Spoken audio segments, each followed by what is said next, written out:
කුස්සිය වෙනස් කරන්න යන්න එපා පුතේ. සෙටප් එක වෙනස් කරලානේ තියෙන්නේ මගුලයි. ඊට පස්සේ හිරමනේ හොයනවා. හිරමනේ හොයන්න ඵලයක් ඊට පස්සේ.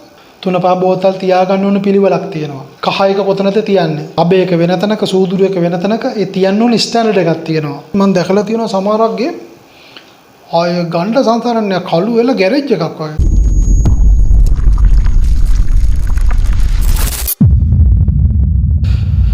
මුළුතැන්ගය අස්පස් කරගන්න නිවැරදි ක්‍රමය දැනුවත් කරන්න.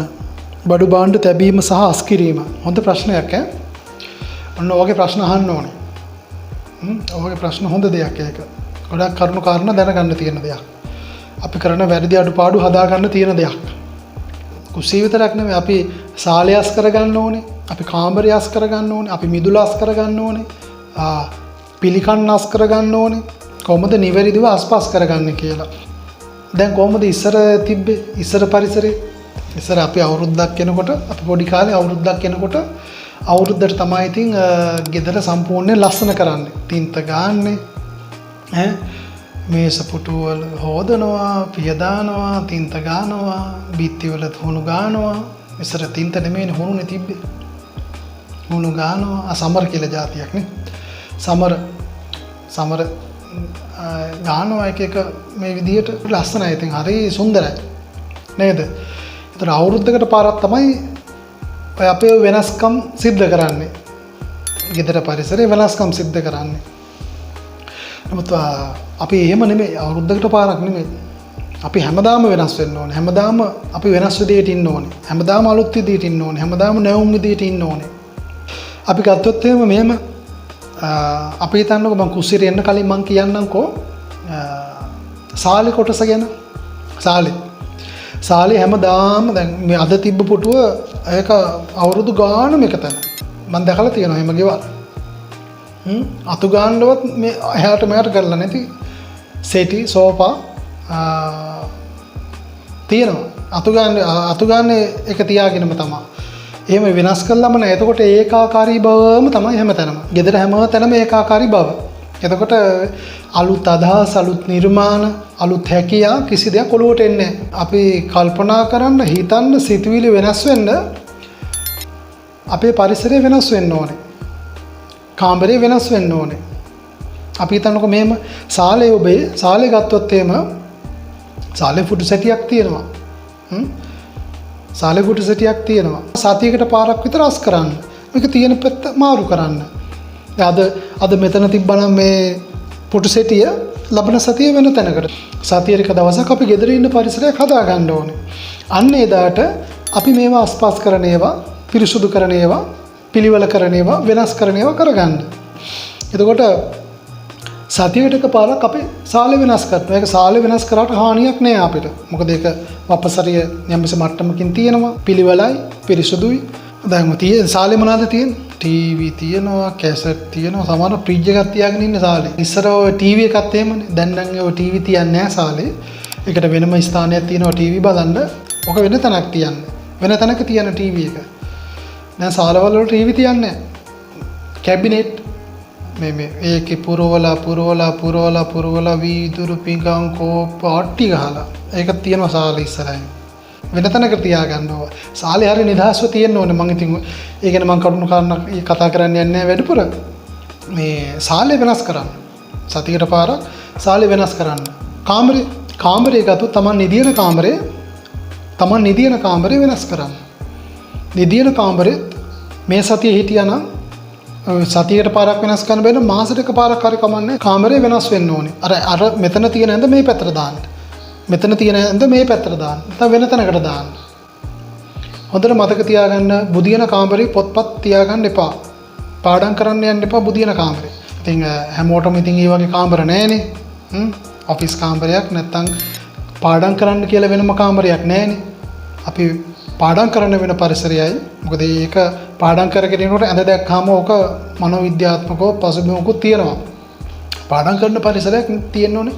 හැම වෙලාවෙම පාඩම් කරන තැනක. මොකද ඇඳන් අල්මාරි ඕහදාගෙන පාඩම් කරන්න තැන්වල තියාගන්නේ නැහැ. ඉතින් ඒකත් ඉතින් හැමෝටම නැහැනේ. හැමෝටම කාමර නැහැ. සමහරකට තියෙනෙත් එක කාමරයක් වෙන්න ඇති. ඒ වගේ ප්‍රශ්න තියෙනවනේ. ඔෆිස් කාමරයක්, බුදියන කාමරයක්, කෑම කාමරයක් වෙන වෙනම තියෙන්න ඕන. කාමරේ ගත්තොත් එහෙම අපි ආස්පස් කරන්න. දවස් 3කට පාරක් හරි. නිදියන බෙඩ්ෂීට් එක ඉඳන් හොදලා අයින් කරන්න ඕනේ. දවස් 2කට පාරක් හරි කමන්නේ. දෙකෙන් දෙකට පාරක් හරි කමන්නේ. තමන්ට පුළුවන් විදියට. සමහරක් ඉන්නවනේ මාස ගාණක් බෙඩ්ෂීට් මම දැකලා තියෙනවා සමහරක්ගේ ආය ගණ්ඩ සංසාරන්නේ කළු වෙලා ගෑරේජ් එකක් වගේ. එහෙම තියෙන මිනිස්සුත් මම දැකලා තියෙනවා. මම දැකලා තියෙනවා. හොදන්නේ කොට්ටේම කළු පාටයි. ඒත් බුදියනවා. එහෙම නෙමෙයි. නේද? එහෙම නෙමෙයි ලස්සනට තියෙන්න ඕනේ. ලස්සනට තියෙනවා. ලස්සනට තියාගන්න පිළිවෙලට ඉන්න ඕනේ. පිරිසුදුව ඉන්න ඕනේ. තියෙන දේ තියාගන්න පිරිසුදුව. තියෙන දේ. දැන් කුස්සිය ගත්තොත් එහෙම කුස්සිය වෙනස් කරන්න යන්න එපා පුතේ. කුස්සිය වෙනස් කරන්න යන්න එපා. අර සාලේ වෙනස් කරා, කාමර වෙනස් කරා, අනිත් හැමදේම අපි අනම්මනම් එහාට මෙහාට ඇදලා මේ කරලා දාලා වෙනස් කරනවනේ. ඒ නැටුම් නටන්න යන්න එපා කුස්සියේ. ඇයි? නිෂ්පාදනය කෙලියට එන තැනක්. නිෂ්පාදනය කෙලියට එන තැනක්. එතකොට මේ නිෂ්පාදනය කෙලියට එන තැනක අපි සතිය ගානේ වෙනස් කරලා තිබ්බොත් ඒක නිෂ්පාදන ක්‍රියාවලියට හානියක්. අපේ වේලාවට හානියක්. අපේ කාලය කළමනා කරගෙන ප්‍රශ්නයක්. කාලයට හානියක්. ඇයි මං එහෙම කියන්නේ? අපි හිතන්න පිහිය මෙතන එල්ලුවා අපි. මෙතන පිහිය තියලා තියනවා කියලා හිතන්න. මෙතන තියෙන පිහිය අපි තියනවා වෙන තැනක. මෙතන තියලා තියෙන පිහිය අපි තියනවා වෙන තැනක. ලබන සතිය එක සතියක මෙතන තිබ්බා. ඊළඟ සතියේ අපි වෙන තැනක මේ සෙටප් එක සම්පූර්ණයෙන් වෙනස් කරා. ලෑල්ල තියෙනවා, කපන ලෑල්ල වෙන දිහාක තියෙනවා. එතකොට හැලි වලන් ටික වෙන තැනක තියෙනවා. අර අවශ්‍ය 3-5 බෝතල් ටික වෙන තැනක තියෙනවා. එහෙම තිබ්බොත් මොකද වෙන්නේ? මොනවා වෙයිද? එහෙම තිබ්බොත් එහෙම. ඕන්න කරලා බලන්න පුළුවන් නම් සේරම වෙනස් කරන්න ඕනේ නැහැ. පිහිය වෙනස් කරලා බලන්න. මොකද්ද වෙන්නේ කියලා. එහෙම මොනාරි වෙනස් කරපුවම පහුවදා මොකද? ගිහිල්ලා හොයන්නේ අතන. පුරුදු මෙතන. අත යන්නේ මෙතෙන්ට පිහිය. ඇද්දක පියාගෙන හරි ගන්න යන්නේ එතන. එතකොට මේ පිහිය තියලා තියෙන වෙන තැනක සෙටප් එක වෙනස් කරලානේ තියෙන්නේ මගුලයි. ඊට පස්සේ ආයෙ මෙතන මතක් කරා ආඩේ අතන තිබ්බනේ. අතන නේද තිබ්බේ. දැන් වෙනස් කරලා නෙවෙයි. දැන් එතනට උරු වෙලා දවස් 3-4ක් යනවා. 3-5 බෝතල් ටික මෙතන තියෙන්නේ කෑම එක හදලා යන්නේ අතන ටක් ගාලා 3-5 බෝතල් තිබ්බතනට. තිබ්බතන නැතුණාම කොහොයනෝ කොහෙද තියලා. එතකොට ඒක අර අපි කෑමක් හදන්න ගියොත් කාර්යක්ෂමතාවයට හානියක්. එතකොට කාර්යක්ෂමතාවය නැතු වෙනවා. ඒක හොඳට මතක තියාගන්න. කුස්සිය වෙනස් කරන්න යන්න එපා. කුස්සිය අලුත් බඩු භාණ්ඩ ආම්පන්න පිරිසුදු කරලා තියාගන්නවා ඇරෙන්න කුස්සිය වෙනස් කරන්න යන්න එපා. කුස්සිය වෙනස් කරොත් ඒක ඔබේ කාර්යක්ෂමතාවයට හානියක්. එතන කෑම හදන නිෂ්පාදන ක්‍රියාවලියට හානියක්. මේක නිෂ්පාදනය යන්න වෙන්නේ. ඒක ඉක්මන්කමක් තියෙන්න ඕන. කුස්සියෙන් වැරටි කිවරල ඩක් ගාලා එළියට එන්න ඕන. හිරමනේ තියෙන තැන තියන්න නැතුව වෙන කොහෙර තිබ්බොත් එහෙම පේනවනේ කෝ හිරමනේ. ඊට පස්සේ හිරමනේ හොයනවා. හිරමනේ හොයන්න ඵලයක් ඊට පස්සේ. දැන් පීය හොයන්න. පීය හොයන්න බර තව වෙන පැයක් විතර යනවා. පීය හොයන්න. එළවලු කපන ලෑල්ල ගා තව පැයක් ගාණක් යනවා. එතකොට අන් එහෙම හොයන්න ගියොත් එහෙම දැන් සාලේ එතකොට කාමරේ ඔහොම ප්‍රශ්නයක් නෑ අපිට. සාලේ කාමරේ ප්‍රශ්නයක් නෑ. මං කියන්නේ කුස්සිය අස් කරනකොට ආස්පස් කරලා පිළිවෙලට තියාගන්න. අර වගේ වෙනස්කම් කරන්න යන්න එපා. 3-5 බෝතල් ටික නම් එතන නිවැරදි ආකාරයට තියන්න. ඒක අපිට අවශ්‍ය නම් අපි හිතන්නකෝ අවුරුද්දකට එකපාරක් නැත්නම් මාස 6කට එකපාරක්. ඒක කමක් නැහැ. අර වගේ නිරන්තරයෙන් වෙනස් කරන්න යන්න එපා. අද තිබ්බ එක තැනක ආය ලබන හෙට වෙන තැනක අනිද්දා වෙන තැනක එහෙම මේ ආස්පස් කරලා කරන්න යන්න එපා. මොකද සතියක් ගිහිල්ලා වෙලා ඊළඟ සතිය වෙනස් කරලා තියන්න එපා. ඒක හානියක්. අනිත්‍ය වෙනස් කරාට කුස්සියට අත ගහන්න එපා. පුළුවන් තරම් කුස්සිය පිරිසුදු කරලා පිළිවෙල කරලා නිවැරදි ආකාරයකට ඔතන බඩු භාණ්ඩ තැම්පත් කරලා තිබ්බනම් ඇති. ඒක වෙනස් කරන්න හොඳ නැහැ. මොකද ඒක ඒ කාරණේ කී ප්‍රශ්නයක් වෙනවා. අද උදේ පාන්දර නැගිටලා ඉවිල්ලා රෙද්දත් කරේ දාගෙන ඇවිල්ලා මේ බලනකොට වැනි ඊට පස්සේ මල පයින්නවා බඩු ටික හරියට තිබ්බේ නැත්තම්. නේද? අපේ උන්දලාට වෙනවනේ. සමාකට මේ හැමදාම තීර කරන්නේ නැතු වුණාම කොච්චර හොයනවද? හොයන්නේ නැද්ද? මල පැනලා හොයන්නේ කට්ටිය. කෑ ගග හොයනවා. එහෙම නෙමෙයි. කුස්සිය ගත්තාම ඔන්න ඊළඟ කාරණය කුස්සිය ගත්තාම උදේ පාන්දර ගියපු ගමන්ම උදේ පාන්දර ගියපු ගමන්ම යන්න පටන් ගන්න එපා. කොහොමද යන්නේ? කට්ටිය ගිහිල්ලා මේ අර මෝහනීල වගේ යන්නේ සමහර කොණ්ඩේ කඩාගෙන රේදි පෙරවගෙන එළියට දැක්ක බය කුස්සිය පැත්තේ දැක්කොත් බය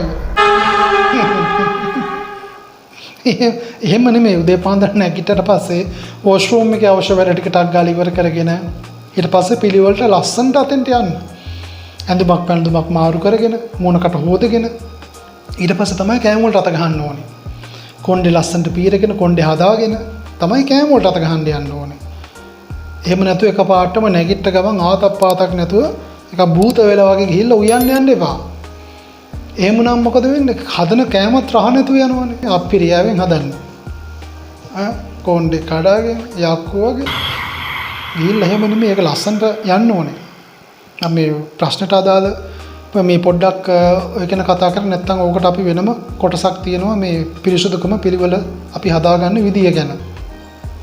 පැට්‍රිකල් එකේදීත් අපි ඒවා කරලා පෙන්නනවා. මෙන්න මේ විදියට මේ බඩු ටික තියාගන්න මේ විදියට 3-5 බෝතල් ටික එන පිළිවෙලක් තියෙනවා. 3-5 බෝතල් තියාගන්න ඕන පිළිවෙලක් තියෙනවා. කහ එක කොතනද තියන්නේ? එතකොට අබේක කොතනද තියන්නේ? සූදුරු එක කොතනද තියන්නේ? ගොරක එක කොතනද තියන්නේ? ඕක තියාගන්න ඕන ක්‍රම තියෙනවා. පිළිවෙලක් තියෙනවා. එහෙම නැතුව ගොරක එක වෙන තැනක අබේක වෙන තැනක සූදුරු එක වෙන තැනක ඒ තියන්න ඕන ස්ටෑන්ඩඩ් එකක් තියෙනවා. සැකස්මක් තියෙනවා. මම ඒක ඔකට කියලා දෙනවා ඉස්සරහට. අබේක නිවැරදිව තියෙන්න ඕන කොතනද? ඊළඟට මොකද්ද තියෙන්නේ? ඊළඟට මොකද්ද තියෙන්න ඕනේ? එතකොට මේ පිළිවෙල ගන්න අනුව තමයි අපි ආහාරයකට දාන්න ගන්න අනුව තමයි අපි ඒ පිළිවෙල සැකස්ම හදලා තියෙන්නේ මම. එතකොට ඒව උගන්වනවා අපි කරුණු කාරණා කියලා දෙනවා. තව ඉස්සරහට එනකොට ඔකට ඒව ඉගෙන ගන්න පුළුවන්. හොඳට මතක තියාගන්න. හොඳට ඉස්සෙල්ලා නැගිටට පස්සේ හරි ලස්සනට වොෂ්රූම් එකේ වැඩ කටයුතු ඉවර කරගෙන මූණකට හොදගෙන ඇඳුමක් දාගෙන පිරිසුදුව පිළිවෙලට අර හොටු පෙරාගෙන මේවා පෙරාගෙන ඉන්න ඒවා අයින් කරලා පිළිවෙලට ලස්සනට කොණ්ඩේ පීරගෙන අපි යන්න ඕනේ කුස්සියට. කුස්සියට ගිහිල්ලා පිරිත් අහන එක්කෙනෙක් පිරිත් දාගෙන සින්දුවක් අහන්න ඕන නම් සින්දුවක් හිමියට දාගෙන අයියෙන් දාන්න යන්න එපා. අයියෙන් දාන්න යන්න එපා. හිමියට දාගෙන අහන්න ඕනේ. ලස්සනට අලුත් දවසට එන්න. ලස්සනට අලුත් දවසට එන්න. ඊට පස්සේ පළවෙනිම කරන්න ඕනේ අපි ඊයේ හොදලා තිබ්බ භාජන, බඩු භාණ්ඩ, කුස්සියේ තියෙන ආම්පන්න සියලු දේම අය හොදන්න ටක් ගාලා. ලෑල්ල හොදන්න, පිහිය හොදන්න, හැඳි වලන් ටික හොදන්න. මේ ඒ වගේම අර උඩ ටයිල් කොටස. ඒ ටයිල් කොටස අපි හොදලා ගන්න ඕනේ. එහෙම නැත්නම් ඒකම ඇවිල්ලා ටක් ගාලා කෑම උයන්න එපා. ගියපු ගාම උයන්නේ නැහැ. එකපාරට දරස් ගාලා මෙන්න කුස්සියට ගියා ගමම්ම අන්න ගත්ත පීය මෙන් ගත්ත එළවලු ටික දඩ ගාලා කපාගෙන කොටාගෙන යන්න නෙමෙයි. මේක හරි ලස්සනට හරි ආදරණීයව හදන්න ඕන කෑම එකක්. වැඩට යන්නේ කෙනෙක් වෙන්න පුළුවන් නැති එක්කෙනෙක් වෙන්න පුළුවන්. ලස්සනට වැඩේ කරන්න. එහෙම නැතුව එකපාරට දරස් ගාලා වැඩ පටන් ගන්න යන්න එපා. උදේට කොල කැඳ වීදුරුවක් බොන්න ඕනේ. කොල කැඳ තේ කෝපි දෙයට බොන්න එපා. හොඳට පිරිසුදුව පිළිවෙලට හැමතිස්සෙම තියාගන්න. දැන් හෙට ඊයාස් කරා කියලා අදහස් කරන්නේ නැතුව ගන්න එපා. උදේ අපි පොල් ගෑවා. හවස පොල් ගන්නකොට අර පොල් ගාන හිරමනේ හොදලා ගන්න ඕනේ. හොඳට අවශ්‍ය සබන් දියට දාලා නැත්තම් මොන හරි දියරයක් දාලා ඒක හොදලා ගන්න ඕනේ. අපිට ඇහැට පේන්නේ නැති විස බීජ ඉන්නවා. අපි ඒ ගැන කතා කරනවා. ඇහැට පේන්නේ නැති විස බීජ ඉන්නවා. මේ හැමතැනම ඉන්නවා. කුස්සිය ගියාම වැඩි. කුස්සිය ගියාම වැඩි. එතකොට ඒක අපි හැම වෙලාවෙම අවම කරගන්න ඕන. හානි කරගන්න නැතුව. හරි? හරි.